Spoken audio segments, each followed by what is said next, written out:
This is the Birth, Baby, and Life podcast with Kristen Burgess, and we're talking some hard-earned birth wisdom in episode number 214.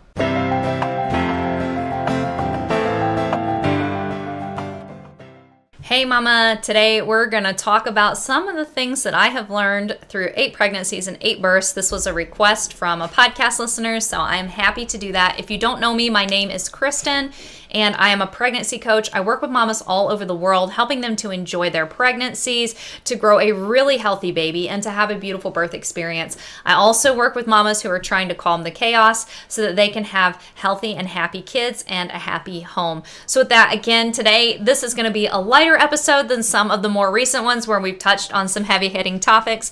Though, I don't know, some of that might creep in a little bit because when I think of wisdom and strength and all of that stuff, where have I gotten it from? Well, it really has been from my babies and from the pregnancies and births that I've had. So I did make some notes, but hopefully I'll be able to go a little bit more freeform with this one when I'm not trying to make sure that I'm covering every single little detail.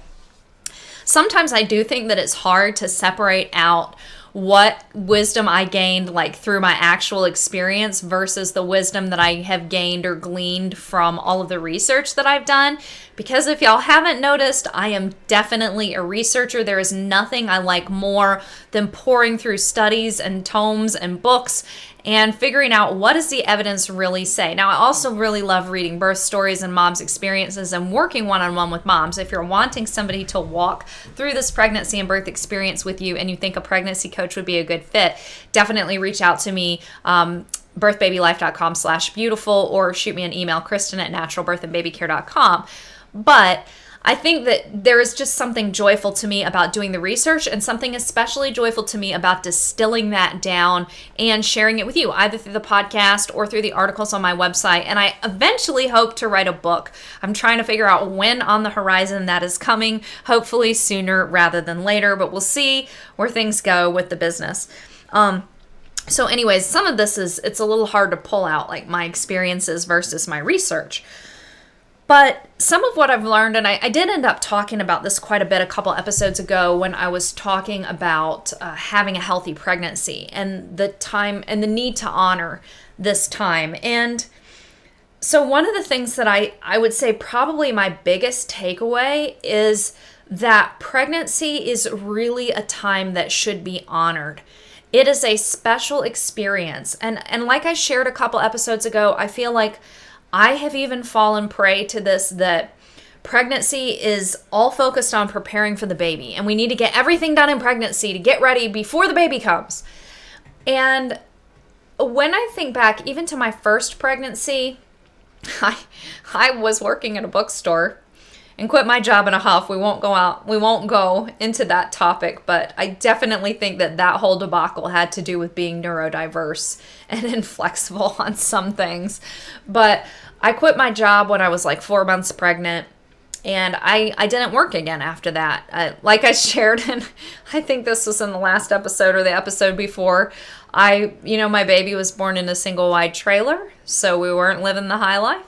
But you know what her dad made was enough to pay the rent and to allow me to be home. And even though she was not born into the most lovely surroundings, we did move when she was 5 months old to this beautiful little 2-bedroom, basically little white cottage nearby that I had just, when I would walk with her, I would look at this house, look at this house, look at this house. And then we ended up running into somebody who knew the landlord, and the house had an opening, and we ended up getting that house. And that was definitely a God thing. And that house was wonderful till the kids and I moved to Michigan. But, but even though she was born in that little single wide trailer, I'm grateful for the fact that I did not have to really push. I was able, after I quit at 4 months pregnant, to really focus on pregnancy and homemaking and being there for her. And in a first pregnancy, there is a lot of time because you aren't chasing other kids around.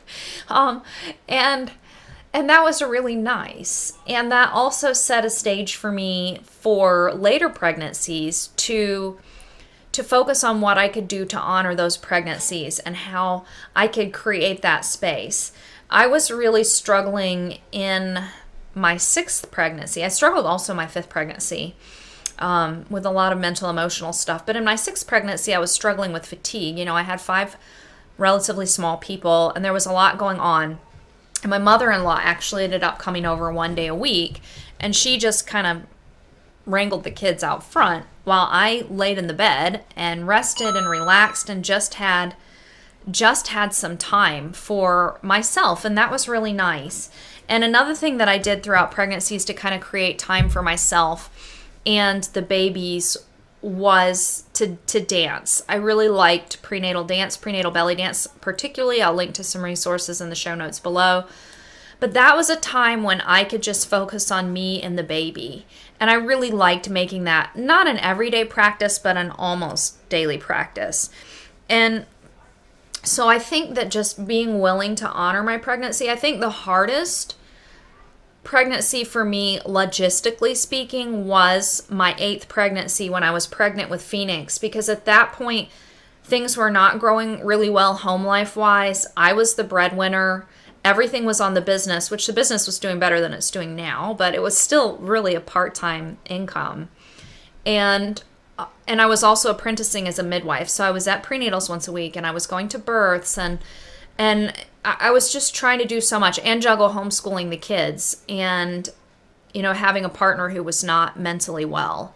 And I just, when I look back on my pregnancy with Phoenix and his, his babyhood, I feel like that just kind of got cheated out of that experience. And so a reflection from that is just to encourage you to really treasure that experience and put in place what you can to create the space to treasure and honor this as a special, beautiful, and wonderful time.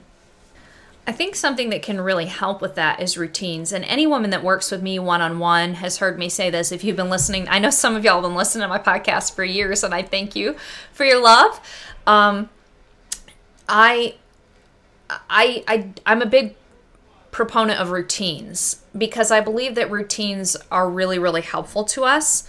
And routines are also really helpful to young children. They just need routines. And maybe part of my emphasis on this is because I'm not neurotypical, but with small children, I know that small children need routines. Like babies, young children, they thrive with routines. And I know that I do, but I think that routines are powerful because they tend to be soothing to everybody's nervous system, especially if you're neurodiverse.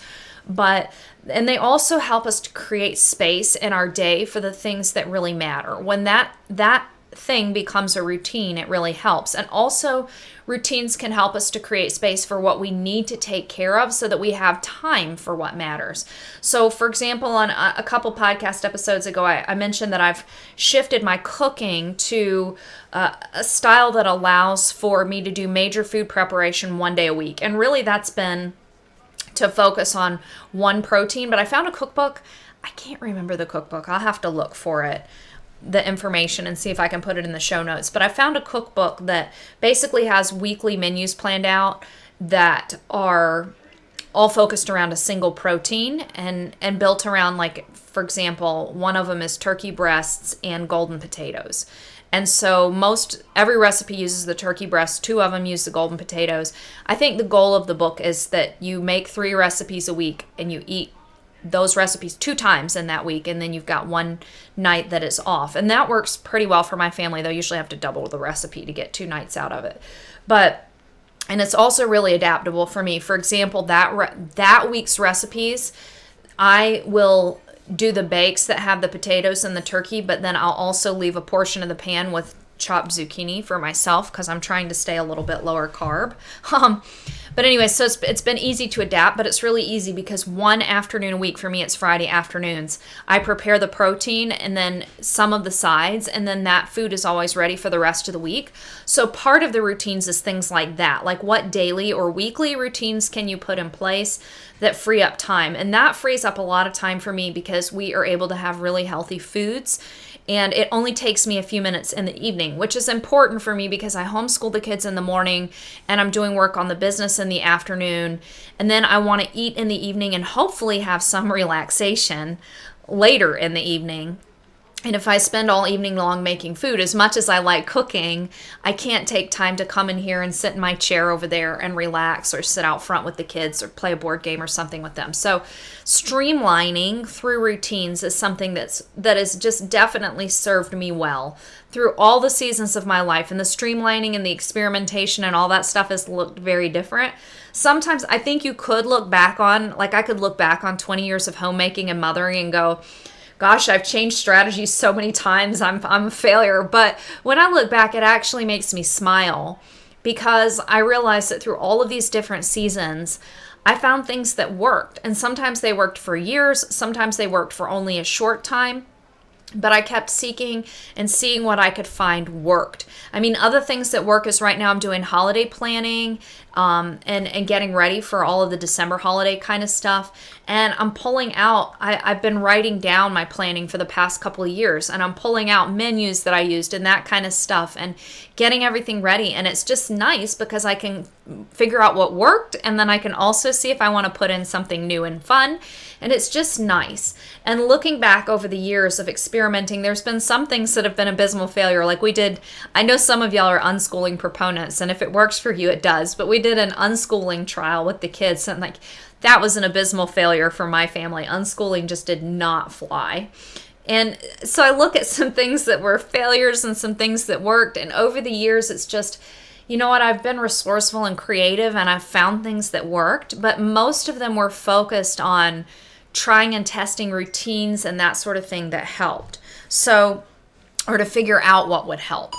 So those are, that I would say that's probably my tip. If you're thinking, well, Kristen, how do I create time to honor this pregnancy, to breathe, to go for walks, to take naps, to think about the baby when everything else is going on, is I would encourage you to look at routines. And if you want somebody who can help you look at those routines, that's what I really do when I'm working, especially with moms, and like the mommy coaching that I do is looking at how's everybody's sleep, what's going on with meal and laundry routines and all those sorts of things. So if you need that kind of help, I can do that. And of course, if I've got a mom who's doing pregnancy coaching, we tackle all that stuff too. But that's kind of my wheelhouse. Is I love helping with that kind of project management, household management kind of thing. So if you need support on that, reach out to me and let me know.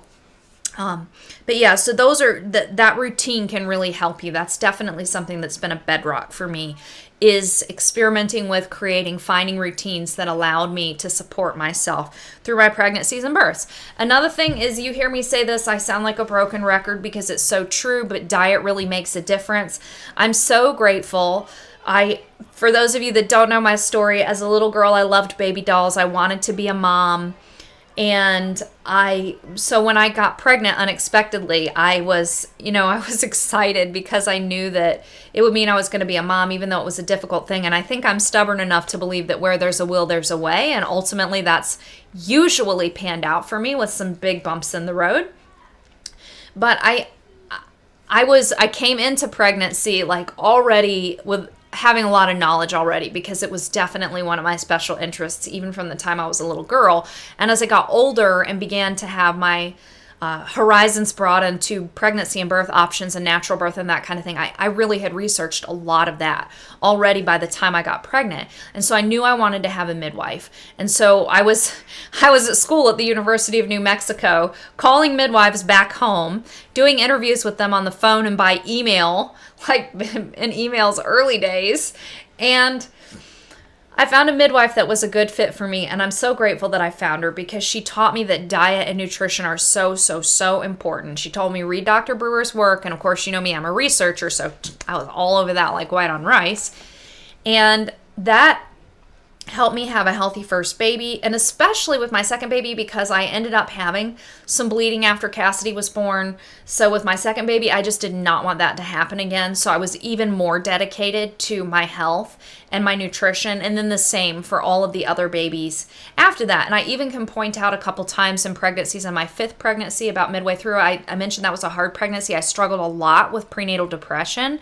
But once I really started nourishing myself, that went away a lot of the way. And then in my eighth pregnancy, I was later in pregnancy, 36, 37 weeks, and was just feeling off. Phoenix was really low in my pelvis. It just didn't feel good. And I think there was a lot going on, like I mentioned, stress related in that pregnancy, but I also wasn't really eating very well. So I actually had my home visit.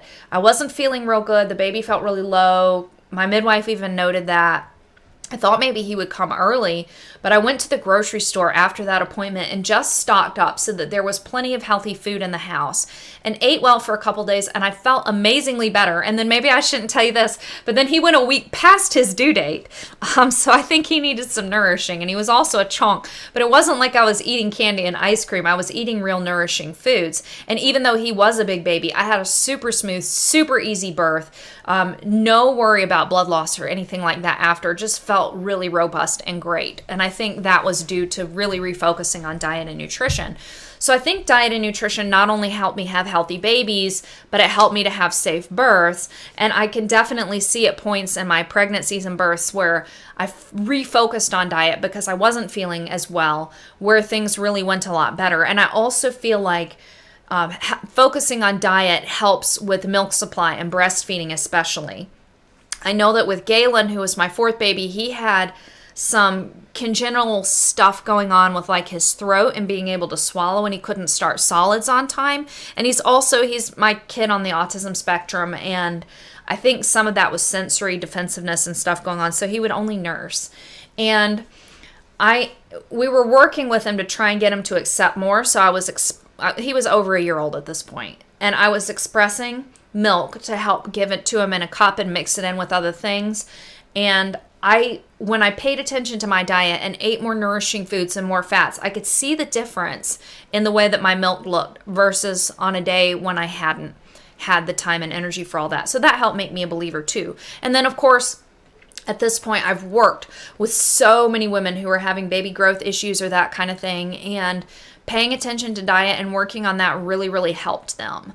So I've seen that makes a big difference. So I'm a huge believer in diet and how that helps our health as pregnant moms. And then the other thing that I think makes a difference is movement. Many of you who have been listening to me know that I usually shy away from saying exercise because, like Katie Bowman talks about, I feel like, exercise is just a one-time isolated thing, whereas movement is a way of life. And especially when we're talking about pregnancy and birth, there's a lot of changes in your body, a lot of physiological changes. So relaxin is a hormone that, like it sounds like, actually relaxes all of your joints, because that helps. This is one thing, like your pelvis in pregnancy, mamas, is not static. Like this pelvis is great for teaching, but in some ways it's not, because it's really hard and rigid and relatively immobile. But the reality is that the cartilage in your pelvis, like right here, and then there's cartilage and stuff in here, is actually quite pliable, and your pelvis has a lot of movement in it. I want to try and get, when I've got some extra money in the business, I want to get one of those soft pelvises, because I think that it's a better teaching tool for showing that a pelvis is really pliable. So anyways, that was a rabbit trail. Relaxin is the hormone, one of the hormones that helps cause that effect in pregnancy. And all of that, that relaxin is a good thing in birth, but sometimes it can make things feel uncomfortable in pregnancy because everything is adjusting and is softer, and your gait is different as you're carrying your baby. And movement helps with all of that, because movement helps keep things aligned. And when you make movement part of your life, that's really a good thing. And I think about the fact that when especially my older kids were little, and even now with my younger set, I made sure that there was stuff for dynamic movement all over the house for them, especially once we moved to Michigan and it was cold in the winter. It's like, what can we have around this house that helps create movement? And so I think that has helped me to always have a habit of movement, and it's something I'd gotten away from recently, and I've tried to get back to. Like I've got, balance boards sitting around, and I've got yoga blocks to just kind of step on and flex, and birth ball's still out, and we've got bars to hang on around the house, and trying to make sure that we have things to get dynamic movement in, because that dynamic movement will help keep your body strong. It's basically kind of like micro toning throughout your day. And I also did a lot of squats all throughout. This is one thing, if you've got a lot of little people and you're down on the floor with them, you're up and down and you're squatting a lot, and all of that is really good. So I do think, like I mentioned, the prenatal belly dance, prenatal yoga, all those things are good. I do think that having some prenatal exercise practices is a good thing. Walking is for sure the best pregnancy exercise. I'm pointing out the window here to my back trail. So I encourage moms to have some sort of prenatal exercise practice like yoga or belly dance. I encourage every pregnant mom to take a daily walk, especially in nature if possible, because the way that you walk and move in nature is definitely different than you do on a treadmill. I have a treadmill for the standing desk back here, and I like it that it helps me get some extra steps in, but I definitely notice that my hips feel better and I feel more aligned and centered if I go walk the dog, for example, on the trail. So I do want you to have an exercise practice, or I share that helped me because I'm doing less coaching right now and more sharing what helped me. But I also think that just incorporating ways to get in a lot of daily movement throughout your life is helpful. And if you want more on that, definitely reach out to me and I can share that. I think that another piece of wisdom is that pregnancy and birth are definitely natural, but guidance and wisdom from others only makes it better. And that, again, kind of going back to Charlie, my first midwife, like I'm just so grateful for her because she really became like a mother figure to me and a mentor to me. And she was willing to take this, strong-headed teen mom under her wing and teach me so much. And I feel so blessed by her and her ability to do that. And her guidance was definitely instrumental in the path that my life took, both as a mother and then also just as somebody who chose to dedicate herself to pregnancy and birth for life. And then also the same is true of my midwife, Kathy, and all of the amazing midwives that I've been able to work with as a birth worker and as a researcher, and then all the doctors and others that I've worked with, like Dr. Buckley and Dr. Stu, and all of these people that I've had the opportunity to learn from, Gloria LeMay, and just these amazing people. And I think that guidance only made my pregnancies better. And even if that guidance was from a book, like Janine Pavardi Baker's book, Prenatal Yoga, I found that in my first pregnancy, and I did those routines throughout all 8 pregnancies. And she's passed away now. I think she passed away in 2005, somewhere in there. But her timeless wisdom still was a guidance for me throughout my pregnancies. So I think, especially in this world where free birth and wild pregnancy and things are, those are, I don't want to say they're trendy because that I feel like misaligns them in a way. But there's something that you see a little bit more at the forefront, and women kind of choosing to rebel against the system.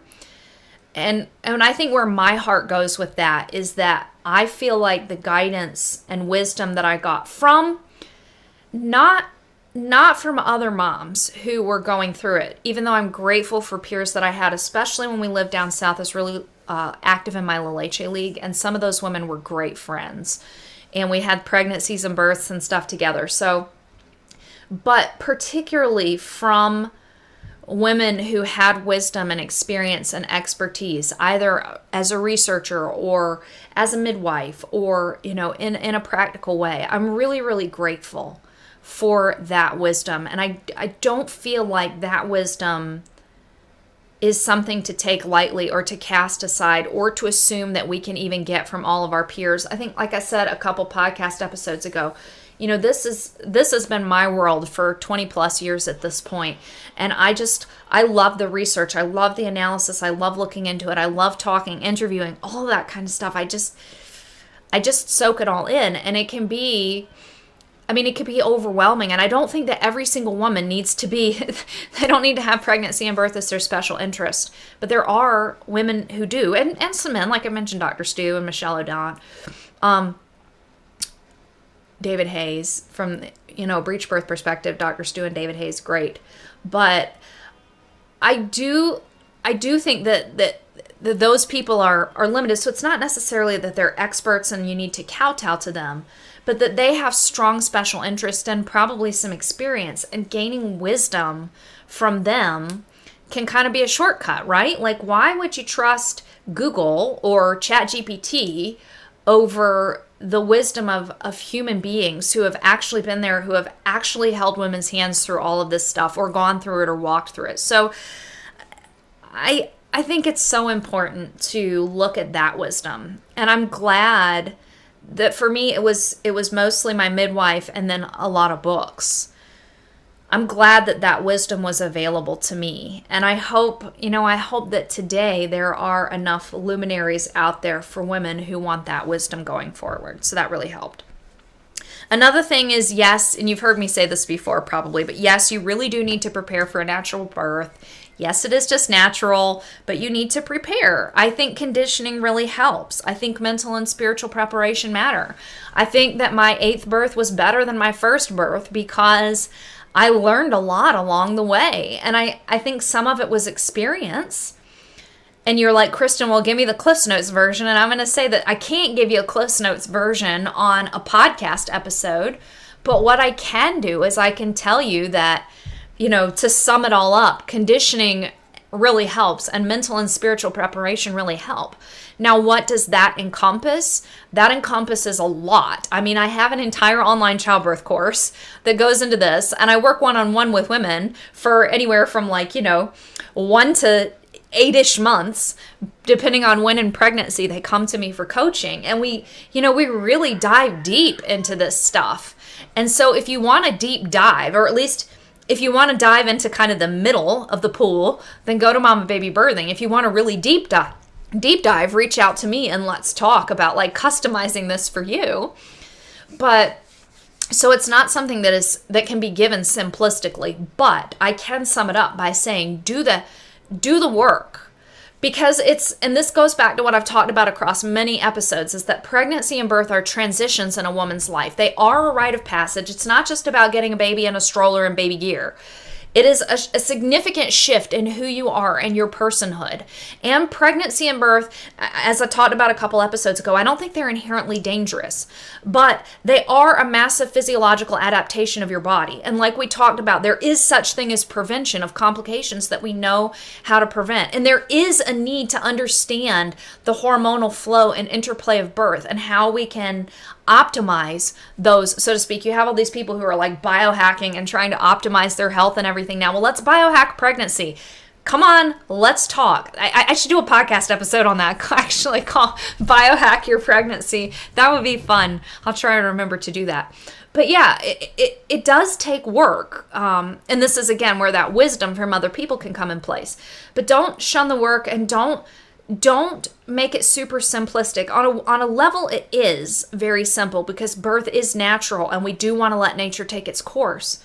But we also want to understand what that is physiologically, and we also want to understand what it is on a mental, emotional, and spiritual level for us. So how do we keep ourselves healthy physically? How do we keep ourselves healthy mentally and emotionally? How do we look at the spiritual reckoning and the complete change in our person and who we are that comes as we become mothers or mothers again?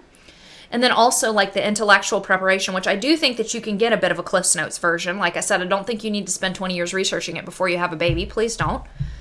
But I do think that there's some work that needs to be done. And so I think my willingness to do that work and to dive into that place and to play with that and many resources. And again, I can, share resources with you. If you're like, Kristen, just give me a list of books, then reach out and let's talk. But I do think that, there's that preparation. You want to do that intentional preparation. Now, this one, my next point is I want you to choose the birth that you want to have. And this one, I feel like can be a little dicey, especially coming on the heels of some of the episodes that I've just done where I've talked about, abortion and stuff, because you may think that, oh, well, Kristen's not for women's rights. But actually, I very much am. It's one of the reasons why I speak so much about the removal of women from the language of pregnancy and birth. And this is one where I do feel like a woman's rights are very important in the sense of you get to choose who you want your care provider to be and where you give birth. I think that it's always important to talk with your husband or your partner, understand where they're coming from. But ultimately, if you disagree on the place where you're going to give birth, I think that you get to be the one who makes the final call. And I think that's really hard. And it even conflicts with me with some of the things that I believe in relationships that help with relationships. But I just think that pregnancy and birth are so important and so intimately involving of you and your psyche and who you are, that the risk of being railroaded into interventions and things that you don't want in a place where you don't want to birth, that's really, really a difficult thing. And that's one of the things that does make me pause in all of the discussions is, if women are steamrolled into pregnancies where they're not given good information and births where they are disrespected, that's not really helping anything, which is why I think that this discussion needs to be on how do we have pregnancies where we're focused on prevention and enjoyment and treasuring the experience. And how do we talk about the narrative of shifting birth from this like technocratic model that it is now into a model that honors the blueprint of birth and the hormonal blueprint of birth, and keeping birth safe for most moms and most babies in that way, so that when interventions are needed, we know that they really are needed. But again, kind of coming back around to your choices, I do think that so many women end up having a crappy birth experience because insurance said I have to birth here, or my husband was scared of a home birth. And so I think these are really, it's a really big thing. Like these are heavy topics. And so really dialoguing with your husband or your partner, really doing some soul searching and some exploration. Like I said, my first child was born in a single wide trailer. I had to pay on an installment plan, but I paid for her birth in cash because I was covered by state insurance that did not reimburse home birth midwives. So I was living in a dumpy single wide trailer, and we were making like less than $10,000 a year. And so Cassidy's birth was a significant percentage of that money. But to me, it was well worth it. And I paid cash for all of my baby's births except for Phoenix's because I was apprenticing with the practice at that point. So his birth was on the house, so to speak. But yeah, I worked so hard and so intentionally to make sure that I could have a home birth. So to me, it's really where there's a will, there's a way. Like I'll have moms come to me and they think that coaching with me sounds really good and they want to do it. But then they think, I can't handle the money. But then then there'll be a picture on Facebook and, they've just bought a really expensive stroller or something or gone to Disney. And it's like your baby's birth is going to last for a lifetime, and your health in pregnancy and your baby's lifelong health. Like, aren't those worth? I offer payment plans because I was the mom who needed a payment plan. Like, isn't that worth a little bit every month? But as women, sometimes we don't think that way. So I think that, when you look at the birth that you want, and there seem to be barriers like other people or finances or that kind of thing, ask yourself, if this feels really important to me, how can I make it happen? Not, I would like that, but I would like that, so how can I make it happen? Ask yourself that. Because I think that will serve you far more in the end. And even if, heaven forbid, you had to transfer something, knowing that you prepared and worked and advocated for that birth and feeling respected, that usually ends up going much, much better. So those are, that's just some thoughts on choosing who you want your provider to be and where you want to give birth. I think it's really important that once you've done your homework and your research on that you follow your heart and give birth where you feel is best for you and your baby. Kind of piggybacking off of that, let's talk about advocating for yourself, because I think that another really important thing that I have learned across my pregnancies and births is to advocate for myself. And I would go so far as to say that I feel like learning to advocate for myself through pregnancy and birth has been the number one thing that has helped me with everything that our family went through.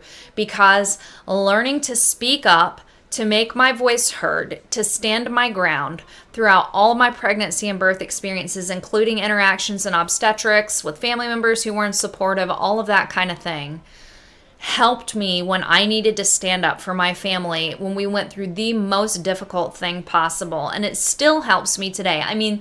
Part of the strength that helps me to say things that I know a lot of people aren't going to like hearing, like sharing my thoughts on abortion and motherhood and all those things that I've done a lot over the past couple of months podcast episodes, part of the strength to be able to stand up and say that and know that there's going to be haters and be comfortable with being hated is because of the strength that I gained through pregnancy and birth, through advocating for myself. And then also part of it is like the actual badassery of giving birth to 8 babies. But learning to speak up for myself and to hold my ground and to find my voice and to express my viewpoints eloquently. All of that has really helped me. And I think that that will really help you. I think that, again, going back to having other people's support has been critical. For example, learning to speak up and have my voice heard and advocate for myself. I had a doula named Alex with my first 3 babies. She really, really, really helped me learn that, especially when I had some interactions with obstetrics because of I'm Rh negative, and so needed to be able to get RhoGAM after the birth and that kind of thing. And so some of the interactions that I had, because I made that choice that I wanted that, and I can link to the RhoGAM episode below if that piques your interest and you're like, oh, Kristen, tell me more about that. But, you know, having Alex there to help me role play and learn how to advocate for myself, and also just her presence and helping have my back, so to speak, those things were really invaluable to me. And so learning that advocacy, and even after Galen's birth, if you've heard Galen's birth story, you might know that Kathy came, she checked me, I was 3 centimeters, and she went home. Galen was born 2 hours later before she got back. That introduced a lot of self-doubt in me to know I was only 3 centimeters when I felt like things were much further along. And it turns out that even if I was only 3 centimeters, I was like steamrolling through the birth. But after that, I learned to really advocate for myself and what I wanted. Like catching Galen, I see that as a blessing in disguise, because catching Galen in my own hands, like reaching in and feeling, I can still, like, it's burned onto my fingers, like feeling the curve of his head. And then catching him in my own hands, I wanted that with all of my babies after that point. And so I learned to advocate for that and to think about, you know, how can I express, what do I want? Like, I want you close by, but I want to catch my own baby. And learning how to say that eloquently and to talk about that and to say, I appreciate you and your expertise, but I want this unless it's clear that we need help. Learning how to advocate in those ways and saying all those things, and learning how to look at research and say, oh, I want this with my care. And like, I wanted to have Honor genotyped when I was pregnant with her. And at that time, now it's much more common. NIP testing is much more common, where you can find out what baby's blood type is. But, you know, when Honor was in the womb, that was a brand new emergent technology. And I wanted to have it done because I was Rh negative. And I wanted that knowledge before birth, so there wasn't a lot of scrambling after. And so advocating for that and figuring out how to make that happen and navigating the medical system here and there for various things throughout pregnancies, all of that taught me a lot. And so learning to speak up for yourself and advocate for yourself is so important. And if you need somebody to do that practicing with, to help you script dialogues, that kind of thing, that's another one of the things I commonly do with clients. But it's so important. And then also another aspect of that outside of the medical establishment is learning how to advocate for yourself with family and set boundaries and all of those kinds of things. And I'm not always the best at this, but I feel like I'm much stronger because of the experiences that I went with and places where I said, nope, I'm not going to budge on this. And I'm really glad looking back that I didn't end up budging on some of the things with relationships. And some of it I look back and I'm like, oh man, like I was so young and naive then. But that was my right. You know, that was my right to be young and naive. And some of it I'm glad that I held my ground on. So I think overall, learning how to advocate for yourself, getting guidance and wisdom, learning how to step back and ask yourself, you know, are these choices the right choices for me, or the right choices for me right now? Like I say, you know, laughing at my previous much younger self, like some of the things was like, oh, I was so silly. And I was talking to my dad about it recently too. And I was like, do you remember when I totally spazzed out about this when Cassidy was a baby? It's like, I feel so silly now, but I was also, you know, a naive mom. But at the same time, I'm proud of that young mom for being thoughtful, for being intentional, for being deliberate, and for thinking things through. And even though now I've got perspective and see things differently, I'm still proud of the me that I was then. And I know that you know, that woman with that tenacity and that intentionality is still the woman that I am now. So that is something that I think was really helpful too. Okay, getting really practical. I had a couple things, but getting really practical, another thing that I wanted to share is please wait to push until your body is pushing. So this is like my number one practical for during the birthing process. And that is, pushing was definitely the thing that felt the most overwhelming for me. Some moms say that it feels really good, that they like it. But for me, it felt really overwhelming. And I feel like just working on waiting to push until my body was ready to push gave me so much strength, and kind of it was very empowering to me, not listening to anybody else, and also not second guessing myself, but just thinking, okay, this is what I'm pushing. And that helped me really learn how to push, and learn that I was talking with a client about this recently. She had her baby and had a great birth, but we were talking about this before baby came. And I was talking to her about, there's this involuntary urge to push, and you're going to feel like a catch, like at the top, and then your body is just going to, like there's kind of a pushing down, and there's like this catch, and the catch is kind of up here, almost in your throat. And that's involuntary pushing. So you may feel a lot of pressure, but a lot of pressure doesn't necessarily mean it's time to push. It's when you feel that catch and that involuntary baby's coming down. And I think that, my births from Galen on, where babies 4 through 8, were just really lovely because I didn't push until I had that feeling. Now, with the first baby, the first time a baby's coming through your bones, you may need to really give some oomph. And like with Cassidy, I had been pushing and pushing and pushing, and she wasn't coming. And finally I stood up, and she came on flying out, literally flying out when I stood up. And so another thing I think that's a bit of practical wisdom for birth is position changes can really be your friend, because they can make a difference even in the pushing time. But again, once I stood up, like I could really feel that my body was, okay, she shifted a little bit, and then my body was really bearing down. And I found it really interesting. I did a breech workshop a couple months ago, and we watched a video of an unassisted breech birth. I may be able to find it, but I loved watching the birth because you see the baby partway out, and there was a minute where you kind of hold your breath because it's like, is this baby going to come out? But it's really cool because the mom just does not stop moving. Like, she's got a baby part of the way out of her, and she does not stop moving. And I think that when you look at it, you realize, like, she is responding to what she can feel inside of her body. And so she's moving, and then the baby comes on out, and it's like, her movements. When we think about, on Hollywood, you see women immobilized in a bed having a baby. But really, birth is meant to be active. So that's another thing. Birth is meant to be active. So get up and move. Another thing that I thought about saying was my favorite position during labor is, like, especially in labor once labor's kicked in, but you're not to the point where you're wanting to get in the birth tub yet, or you're just getting to that point, but you're not in the tub if you want to be in the tub. But, labor's pretty well underway. It's like a low counter, and then just rolling your hips and moving with the energy of the contractions in labor. And it may get to a point where you just need to be still. But like, just that movement, that mobility makes such a big difference. So keep moving, even during the pushing time, and especially if you feel like you're complete, but baby doesn't seem to be coming, or you've done a lot, well, get up and move, change positions. So that's the tip, like birthing wisdom that I think I've got. So moving a lot. If you need to, don't wear yourself out, especially if you're early in labor. Like, sleep as much as you can, for real. But once labor is really well underway, like, move with those contractions. A birth ball is really nice because you can move with the contractions, and then between the contractions, you can like lean up against the bed and rest.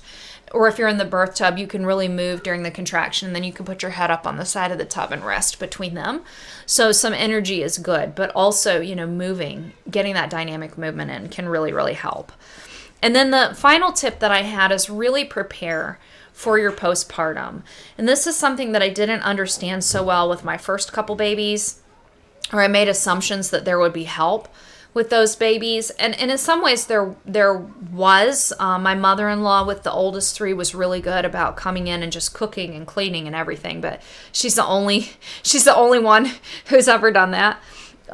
Everybody else just wanted to come in and hold the babies. So after baby number 3 with Galen forward, like, I would do freezer cooking and all kinds of things. And I think that it's really important to prepare for that postpartum time, like have food in the freezer and have plans. One thing that I liked to do was choose a book that I would read in the early days while I was nursing the newborn. It's really nice now with a Kindle because it's really lightweight and easy to hold. But I mean, I would even be holding up a paperback book with the older kids, or like a hard copy book.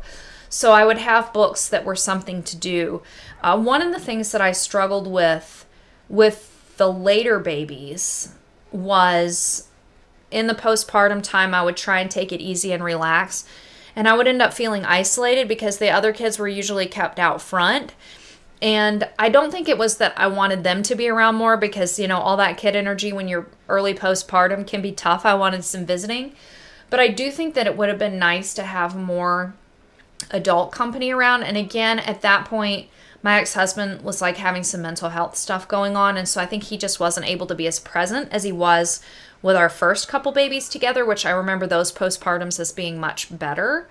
But I think that's something to think about too, is like, who can you call? Who can come sit with you? Who can be with you?